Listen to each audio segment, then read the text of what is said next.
Okay, so you probably know by now that I botched the stain job on the cherry cabinet.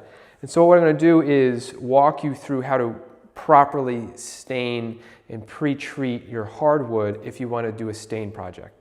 Now, I thought previously you didn't need to approach or take this method with cherry hardwood, but it turns out you do. And so you're going to want to follow this process really for any hardwood. I don't think you really need to do it for oak. All the staining experience I've had with oak, I haven't needed to do this, which is why doing it with cherry really threw me for a loop.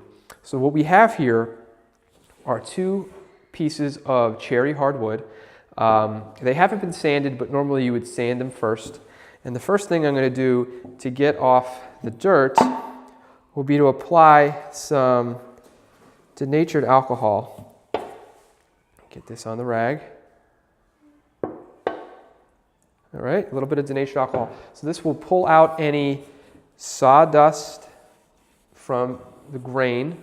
Okay, and we're going to just wipe this on and let that dry for 1 second. Okay, so after a few minutes, the denatured alcohol has evaporated out of the wood, and I have 2 pieces here ready to go.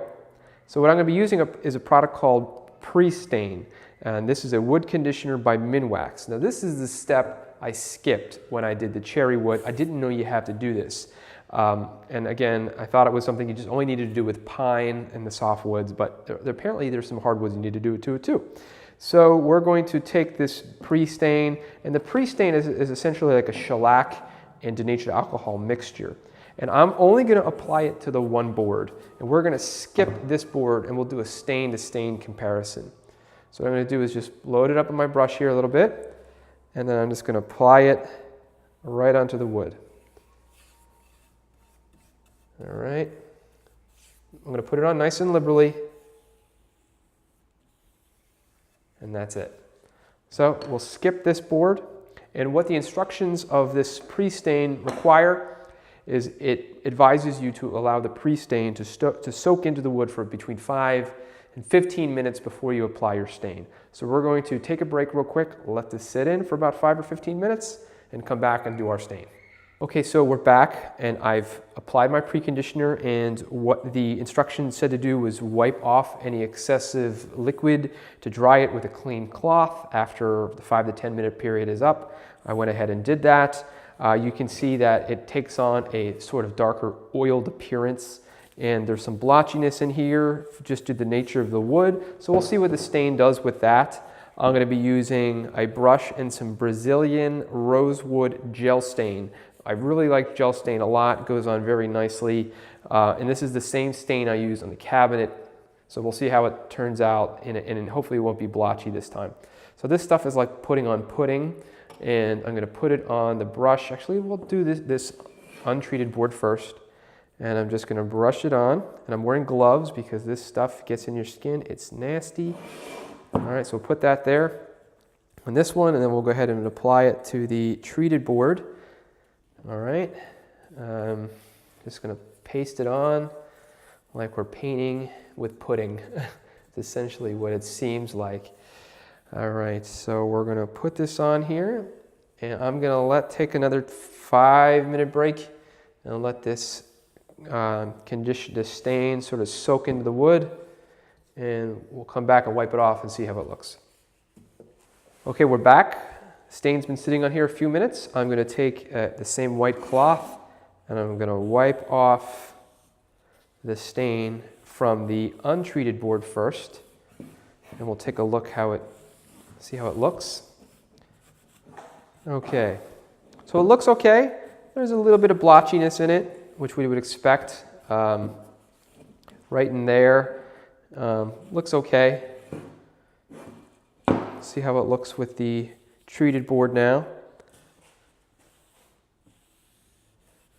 All right, so just right off the bat, maybe I can do some close-up photos of this so you see what this looks like.